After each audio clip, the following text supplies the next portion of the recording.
gracias y buenos días a todos ustedes. Le agradezco por supuesto la invitación a iniciar este foro donde festeja justamente el 59 aniversario del Instituto Politécnico Nacional. Hace un rato comentaba yo con el maestro Horacio Sánchez Bárcena la satisfacción que deben de tener y tienen todos ustedes por este aniversario, pero sobre todo por el gran reconocimiento que tiene la institución, tanto a nivel nacional como internacional, en carreras líderes como la robótica, la mecatrónica, la Pixar, que son, hasta donde yo sé,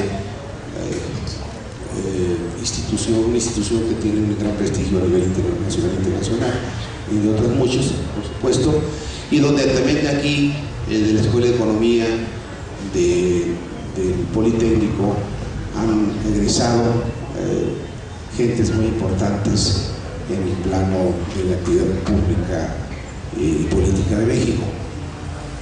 Siempre, pues para mí será mucha satisfacción venir hoy por hoy en mi calidad de presidente del Colegio Nacional de Economistas, pero al mismo tiempo siempre me gusta mucho venir a las instituciones públicas, a las universidades, porque bueno, finalmente yo pasé por las aulas y al final de cuentas también fui catedrático y maestro de 3 universidades, y siempre es bonito recordar el paso por la academia.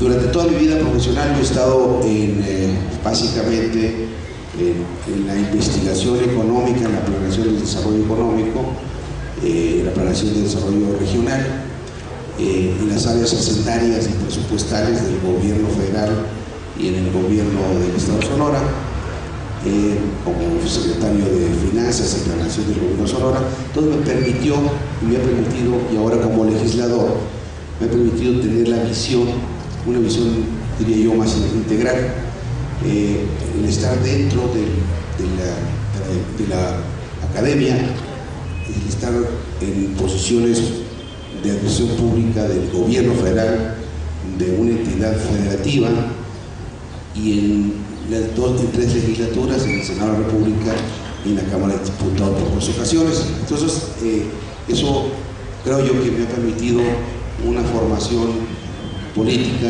y económica en lo que yo desarrollo, que me permite, pues insisto, tener una visión un poco distinta de lo que está sucediendo actualmente. El maestro hablaba del modelo de desarrollo, y efectivamente en México, pues en la historia económica moderna, si entendemos aquella que se inició después de la Revolución, pero sobre todo a partir de los años 30, hemos tenido 2 grandes etapas en la vida económica nacional.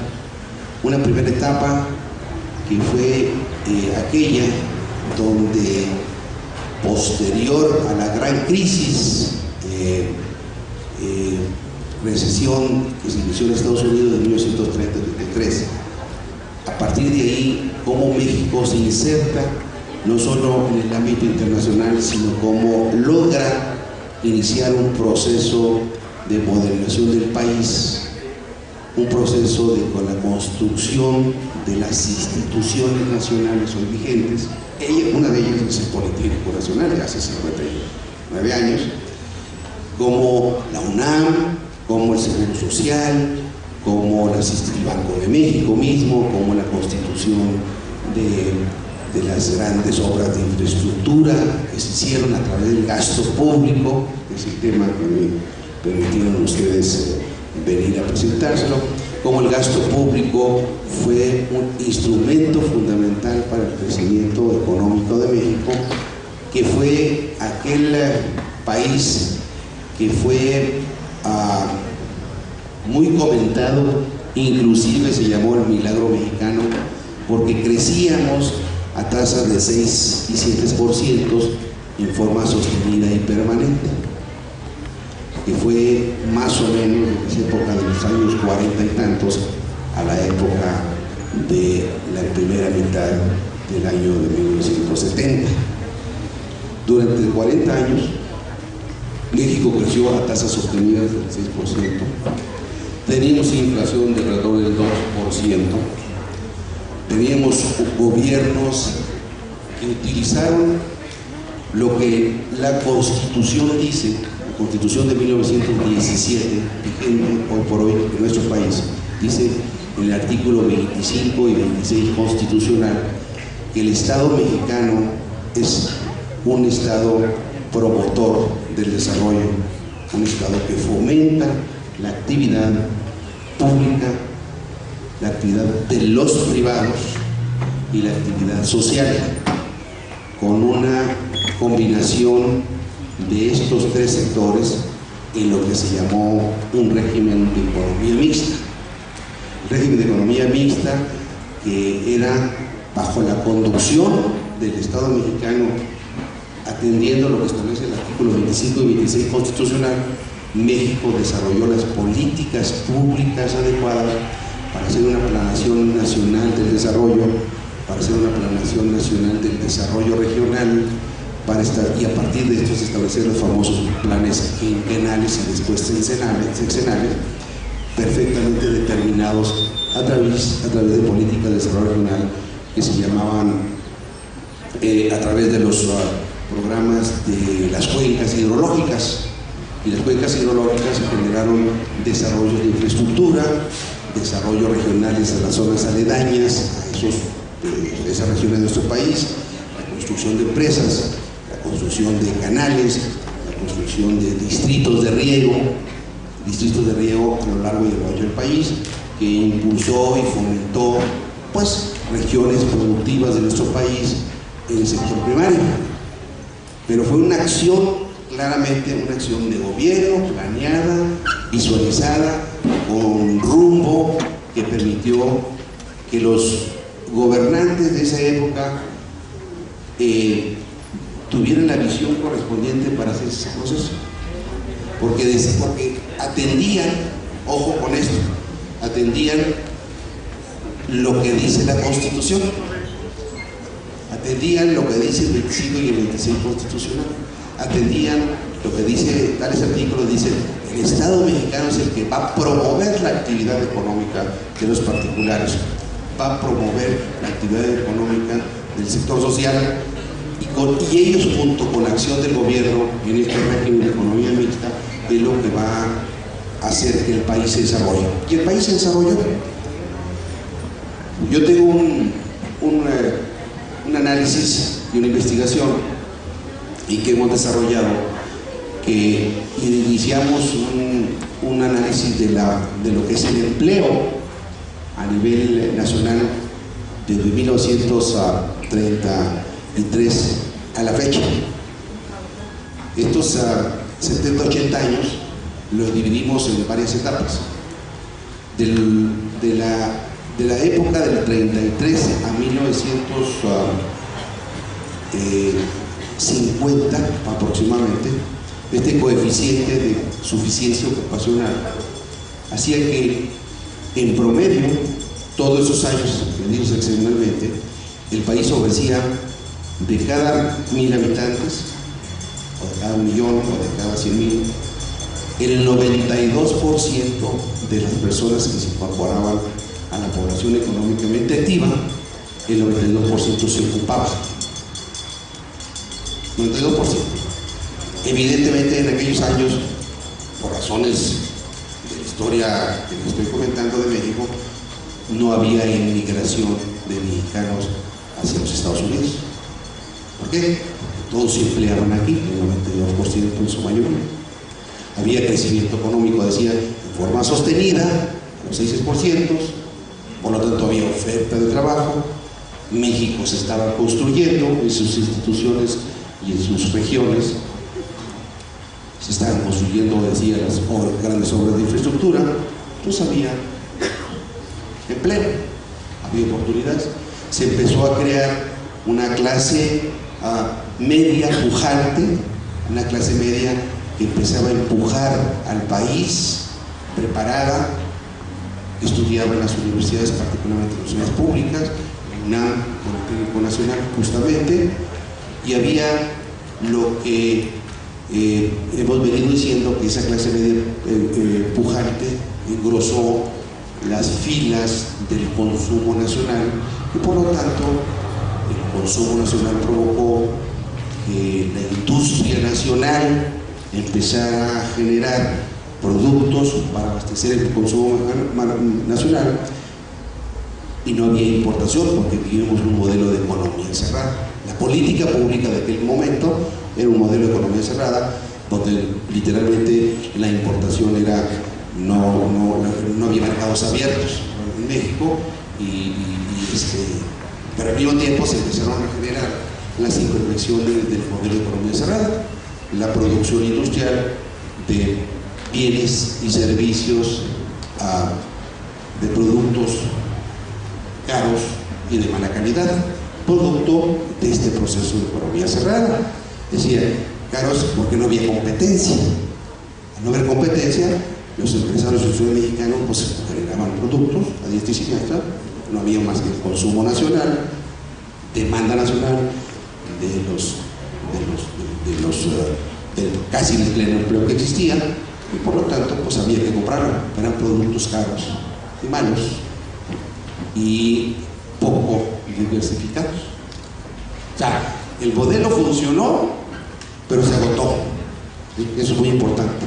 Todos los modelos, ustedes están estudiando en la clase correspondiente de modelos económicos comparados, vamos a pensarlo, no sé cómo se llama la materia aquí en el Politécnico, pero cuando ustedes estudian eso,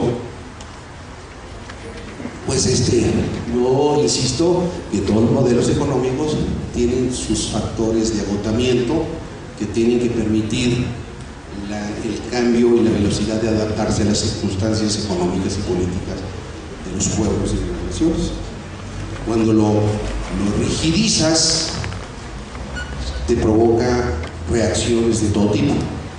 En México hemos rigidizado los modelos. Este modelo se rigidizó porque era el modelo de economía cerrada que completó su circunstancia de agotamiento, y evidentemente el mundo empieza a cambiar también hacia la época de los 70s. Seguramente ahorita lo platicarán, México incorporó al modelo patrón oro, Bretton Woods, el mundo cambió sus flujos financieros, la guerra después de la posguerra,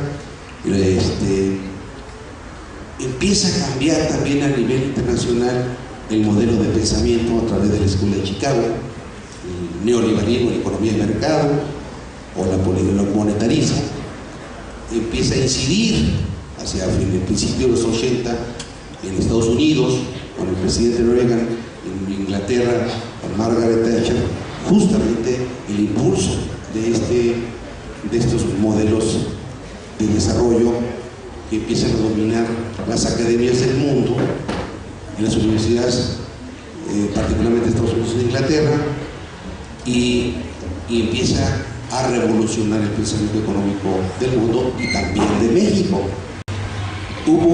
Cuando se agota hacia mediados de los 70s, este modelo, que fue exitoso, crecimos, pero que se agotó.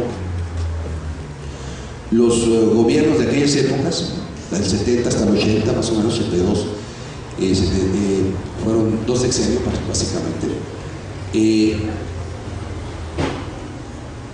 empieza a caer el nivel de crecimiento económico de México, pero sobre todo se quiso sustituir el mismo a través también de la inconformidad que se empezó a generar, prácticamente por la inconformidad de los jóvenes en 68, que no fue privativo de México, sino fue también de Francia y de Estados Unidos, la inconformidad, y fue una de las motivaciones importantes, entre otras muchas, como estos dos gobiernos empezaron a utilizar el gasto público deficitario para impulsar el crecimiento económico de las regiones y del país.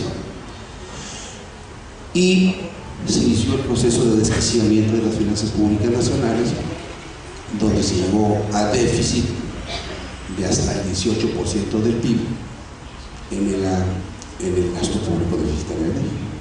Se inicia ese proceso de crecimiento, termina el sexenio del presidente López Portillo 82 con ese nivel de déficit y entramos a un sexenio del 82-88 con grandes problemas en materia de finanzas públicas, con grandes problemas en materia de choques externos, particularmente la primera gran caída del precio del petróleo, la gran caída del precio del petróleo que empezó a decisión las finanzas públicas, porque ya se empezaron a priorizar las finanzas públicas en esos tiempos, y los terremotos del 85 que provocaron otro choque terrible.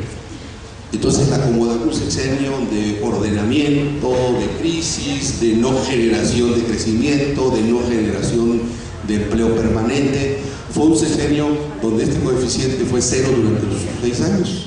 No se generó prácticamente todo el sexenio un empleo formal en 6 años.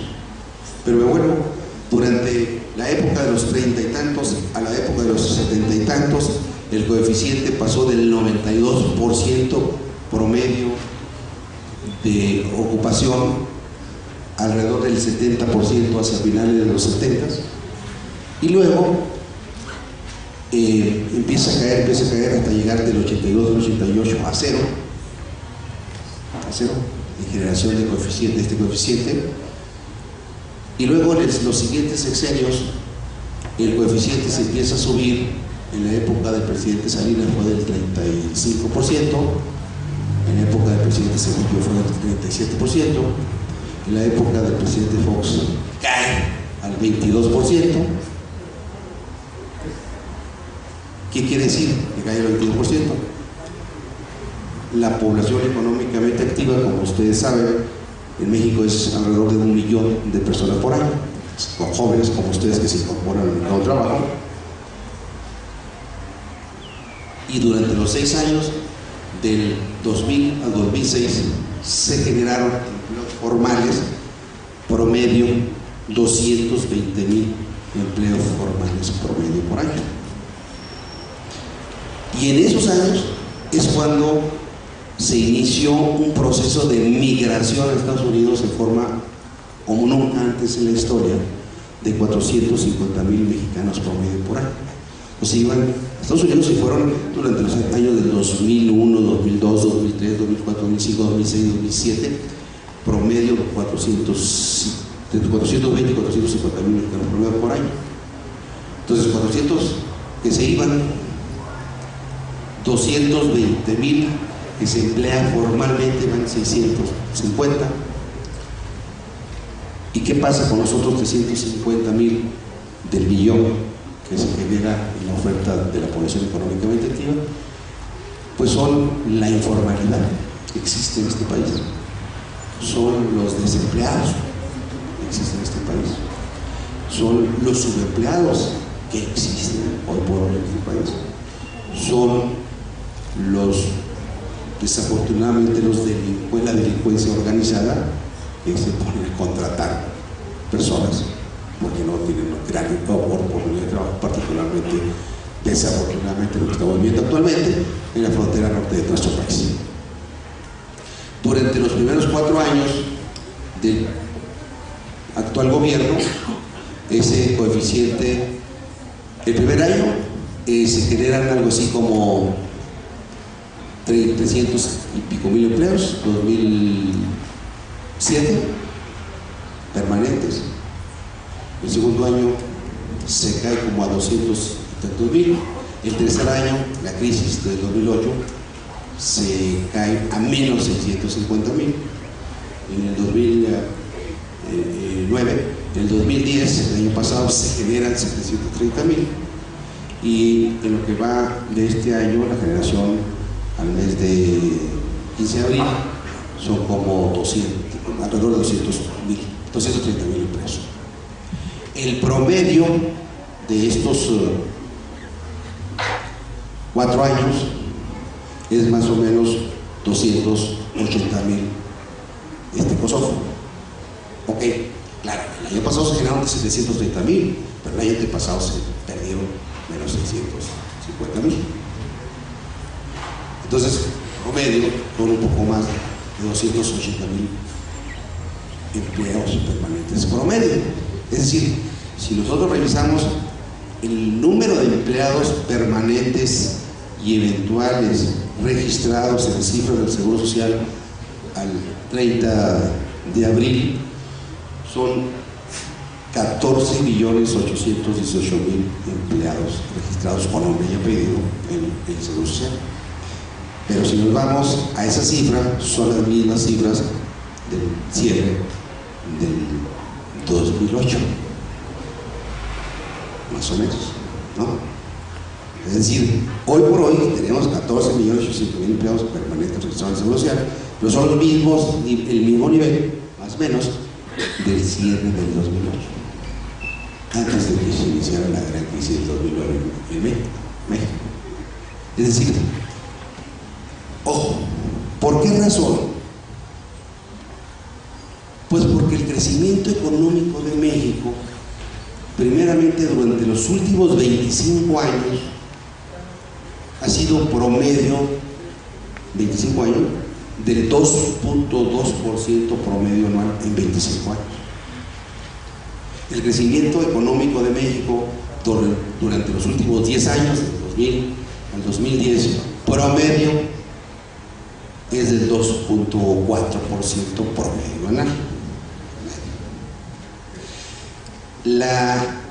El crecimiento del ingreso per cápita de los mexicanos es el 0.89%.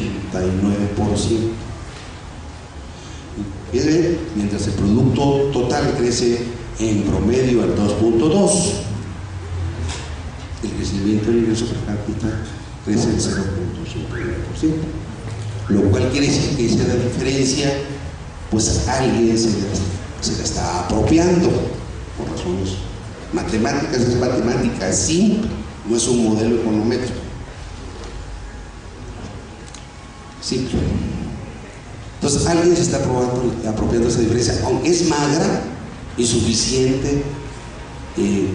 Un país como el nuestro, que debiera crecer a tasas de los 6 y 7%, como China, que crece al 10% por medio de forma sostenida en los últimos 25 años, como Brasil, que está creciendo a los 6 y 8%, como Rusia, que ya empezó a crecer a esas tasas, como la India, como Corea del Sur, como Chile, aquí en Latinoamérica, como Perú o Colombia, que están creciendo a estas tasas, y muchos otros países emergentes. Y nosotros seguimos creciendo a tasas del 2.2% promedio anual. El gobierno dice, el año pasado crecimos al 4.5%. Y ahora vamos a crecer también el 4%, el 5%, y ahora vamos a crecer el 4%. Y ya están ajustando las cifras, o hacia arriba o hacia abajo, los analistas, la última encuesta del Banco de México, etcétera, etcétera. Sí, el problema es que yo sigo insistiendo que algo está mal, porque el modelo no responde a un crecimiento económico sostenido y permanente en el sentido de que aspiramos los mexicanos a crecer a tasa de los 6, 7, 8% en forma sostenida y permanente, para ofertar y generar los empleos necesarios que demanda la población económica de México, que es de 1 millón de personas por medio por año. Entonces, ¿qué estamos haciendo mal? Algo estamos haciendo mal. Yo soy de los que reitero de que así como aquel modelo fue exitoso, el que se platicaba, el modelo sobre estabilizador, y que se agotó, al mismo tiempo este modelo, después de 30 años o casi 30 años, también ya se agotó. ¿Y por qué se agotó? Por sus resultados. Un modelo de desarrollo de 25 años, ojo, no son de los últimos 10, de los últimos 25 años, del 2.2% por al año, un desarrollo que sigue manteniendo un país de bajo crecimiento, de poca generación de empleo formal, de 55 millones de pobres, de pobreza total, donde la mayoría de los mexicanos tienen ingresos promedio de entre 2 y 3 salarios mínimos, donde por lo tanto, ¿qué mercado interno vamos a estimular si los ingresos del barrio mexicano son precarios? Necesitamos generar empleo permanente, pero que sea bien remunerado. Entonces, algo está mal. ¿Qué es lo que está mal? Lo que yo digo es el modelo. Entramos al proceso de globalización, nos abrimos primeramente con el TLC, primeramente con la entrada de México al GATT en 1985-86, después con la entrada de México al Tratado de Libre Comercio con Estados Unidos y Canadá, 93-94, después con 12 o 13 países del mundo más, son alrededor de 14 países, perdón, son 13 o 14 tratados comerciales de acuerdo con 50 países del mundo hoy. Todavía nos queremos seguir abriendo con Brasil, Colombia y Perú, cuando no hemos logrado aprovechar la gran apertura comercial que tenemos con esos 50 países. Porque comerciamos con los países donde está concentrado el PIB mundial, con esos 50 países. Entonces, no las hemos aprovechado y todavía queremos seguir abriendo el país casi por receta, casi por todo. En el peor momento de la crisis del 2009, cuando México estábamos cayendo, cuando teníamos el problema de la influenza, de virus en abril de hace 2 años, cuando todo estaba agarrado de alquileres, la Secretaría de Economía todavía estaba desgravando 1.300 fracciones arancelarias. No se les ocurrió hacer un respiro en el camino, hacer un acto de construcción, de decir, bueno, esperemos tantito. El dogma, sobre todo. Yo platico como mi calidad de diputado federal, pues con los sectores productivos, y hace 15 días me reuní con los industriales y era una sola queja permanente y constante. Una sola queja permanente y constante por el problema arancelario con la Secretaría de Economía, con el problema aduanero con la Secretaría de Hacienda, con el problema del financiamiento del desarrollo, tasas caras, con el problema del financiamiento en dólares. Pues estamos abiertos, las empresas que exportan pues deberían de prestarles en dólares, inclusive sectores agropecuarios que no les prestan en dólares. Y si a eso le agregas tasas en pesos caras con un dólar apreciado, pues la tasa real se le va arriba del 20%. Pues no hay negocio que aguante. Cuando ponemos a competir a nuestros productores nacionales en igualdad de circunstancias con los socios comerciales, donde allá se tiene financiamiento relativamente barato, o muy barato diría yo, donde se tienen costos de producción en función de los servicios más baratos. Allá es más barato el teléfono, allá es más barato el celular, allá es más barato la energía eléctrica, allá es más barato las tasas de interés obviamente, etcétera, etcétera. Ah, bueno, hoy la gasolina y el diésel no, pues sí, porque allá tienen un precio móvil. La gasolina y el diésel es un commodity, es un instrumento de mercado. Sube el precio del petróleo, como está ahorita caro, y sube el precio de la gasolina y el diésel, baja el precio del mismo y baja el precio del diésel y de la gasolina.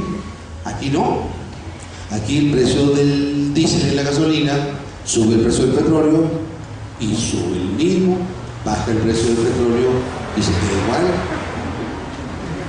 ¿Por qué? Porque es un instrumento recaudatorio más que elemento de la competitividad. O sea, las políticas públicas están mal diseñadas y mal iluminadas. Tenemos un seguro popular que en el discurso del presidente de la República dice que vamos a llegar al 2012 con el 100% la universalidad de la atención a la salud de los mexicanos y el Seguro Popular. Desde el punto de vista del discurso y de la justicia social, sí, está bien, y se oye muy bien además. ¡Ojo! El Seguro Popular en términos presupuestarios, ahí sí, yo entro porque soy el secretario de la Comisión de Presupuesto de la Cámara de Diputados y me toca casualmente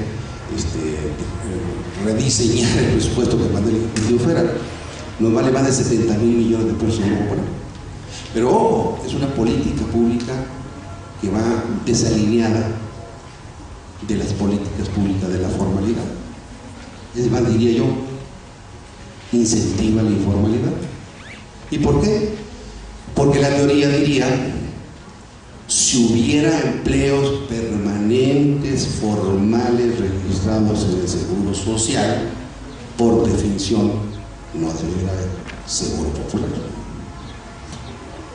Pues, yo insisto, no es un modelo económico tampoco, ¿no? Es una visión claramente definida, que entonces lo que está fallando es la política de fomento económico del gobierno de la República o de los gobiernos de la República.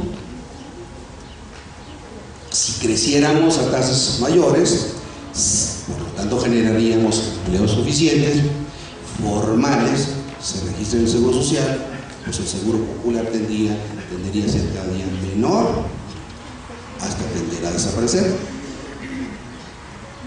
A lo mejor no desaparecer del todo, porque al final de cuentas, a ver, somos 110 millones de personas en México, 112. Son 15 millones, para hacerla fácil, de registrados permanentes del Seguro Social.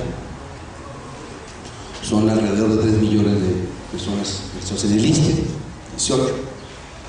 Tendremos entre el Pemex, CFE, bla, bla, bla, todos los demás, otro millón, 19, luego va a ser 20 para hacer más fácil la cuenta, digamos, de empleo permanente. Entonces lo demás es informal.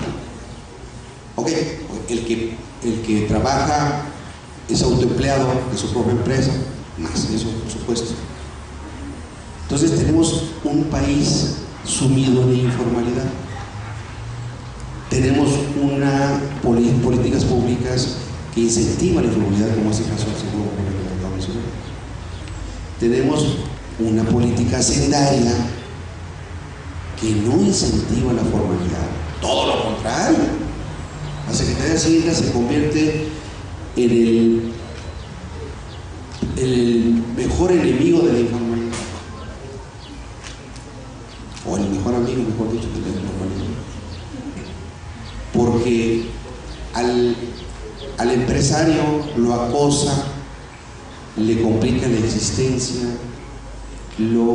las auditorías, la corrupción, la complejidad para presentar impuestos. Es un viacrucis.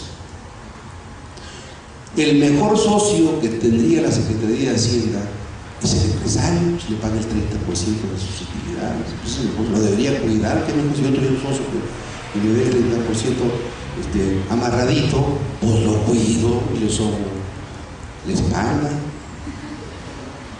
Pero no solo no le soba la espalda, le pega sus nalgadas. Ese es el problema. O sea, las políticas públicas del gobierno federal,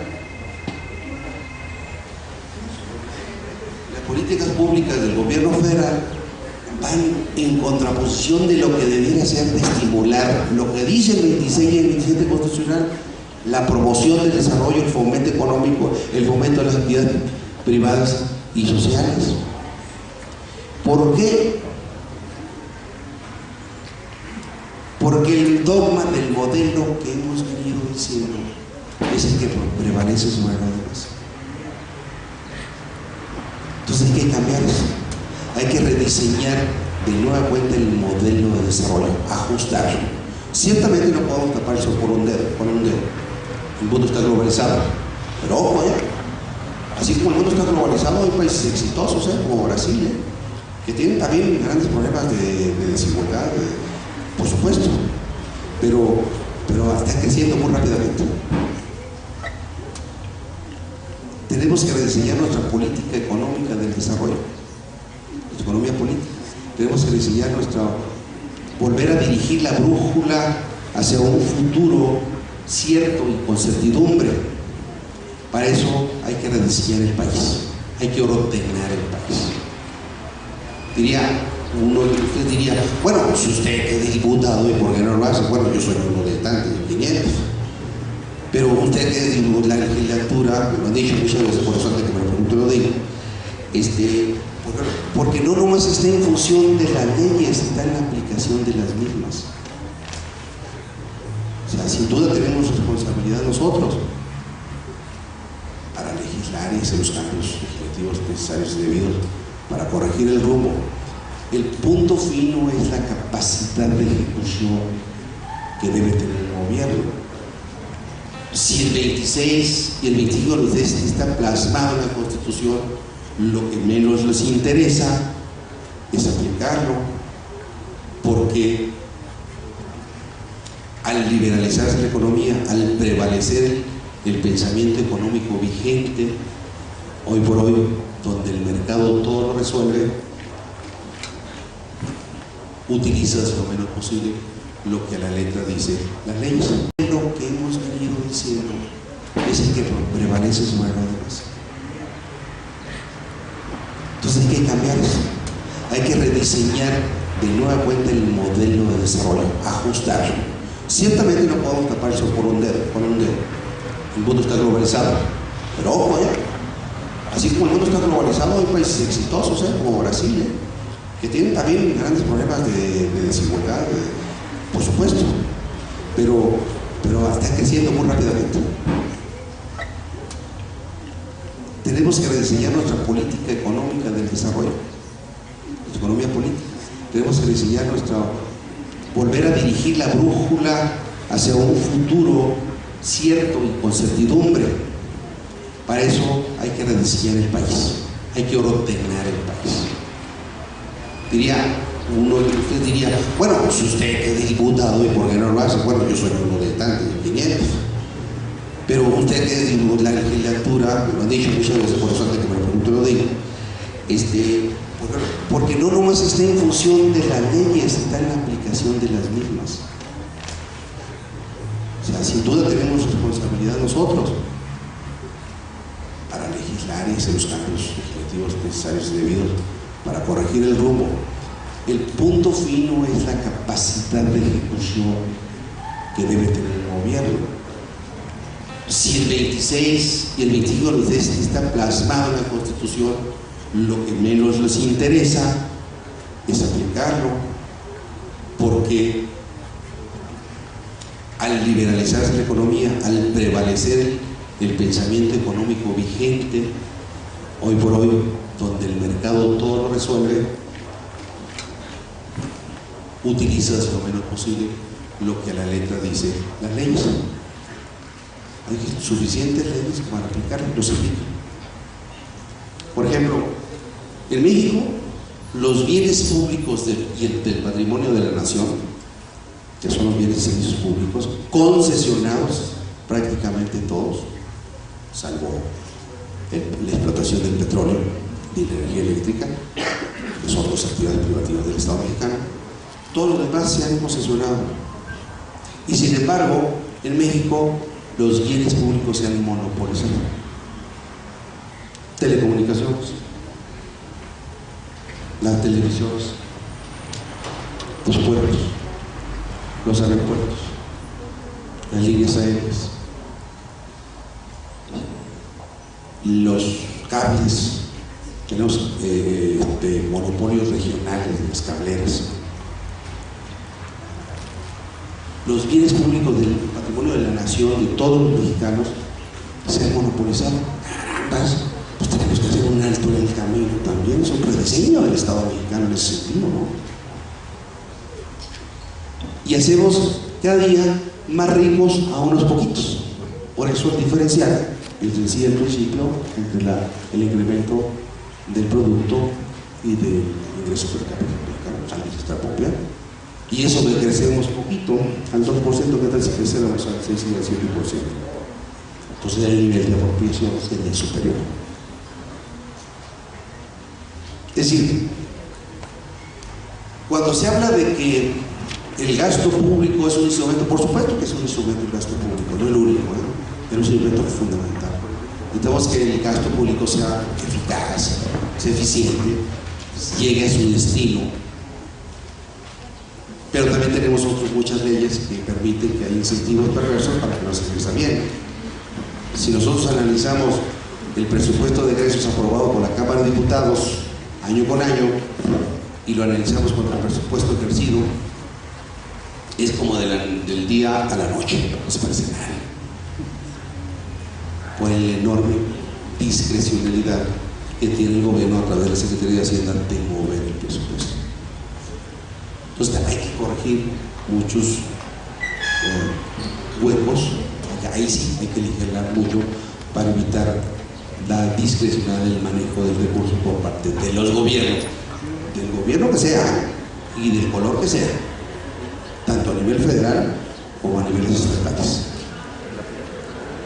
Aquí estoy hablando como presidente del Colegio Nacional de Economistas, que somos un órgano plural, apolítico, y que recogemos la opinión de todo mundo, de todas las corrientes de pensamiento, las analizamos y las procesamos y proponemos.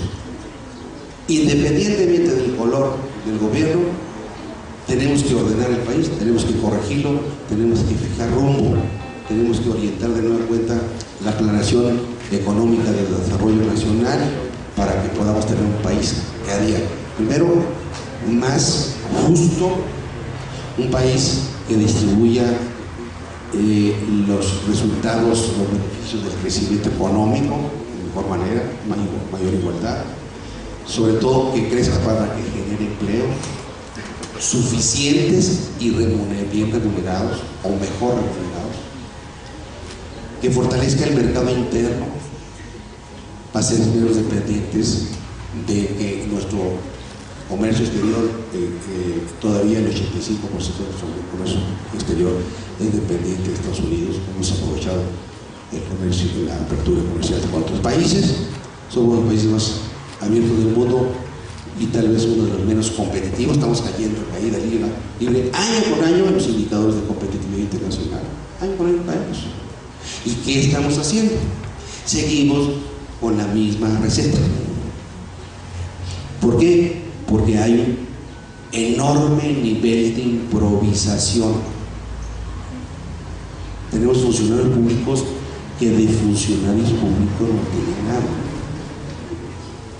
Es decir, son improvisados. Son funcionarios que están ahí porque son cuates del presidente de la República. No.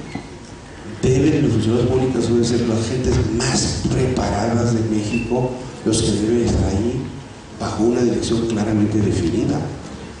México no puede seguir improvisando. El futuro es hoy, no mañana. El futuro hay que construirlo desde ahora. Y nosotros debemos de construirlo. Por eso, este tipo de conversaciones con los jóvenes, que a mí me enseñan mucho más, es aquello que nosotros estamos haciendo permanentemente a nivel nacional y en todas las universidades. Yo aprendo porque también me doy cuenta de la enorme inconformidad y la enorme insatisfacción en mi recorrido por todo el país, de los empresarios, de los industriales, de los académicos, de los productores agropecuarios, de los productores agrícolas, de los ganaderos, de los pescadores, etcétera, etcétera, etcétera, de los obreros. Me doy cuenta de una enorme insatisfacción. Si todo el mundo estamos insatisfechos, tenemos que hacer algo. Y ese algo es redefinir el rumbo de nuestra nación. El gasto público, que es la materia que me pusieron aquí, el impacto del gasto público y el crecimiento económico, ciertamente, como ya lo mencioné, es fundamental, pero no el único ni el suficiente, es el todo. es el rediseño, reflejar el qué queremos como país, para qué queremos crecer y cómo hacerle para crecer. Yo más bien me iría por ese lado y les dejo la inquietud de lo que estamos haciendo nosotros en el colegio, pero sobre todo les dejo la inquietud del espíritu crítico, que es lo que debemos incentivar nosotros a los jóvenes, a ustedes jóvenes, nosotros los que no somos tan jóvenes. Muchas gracias.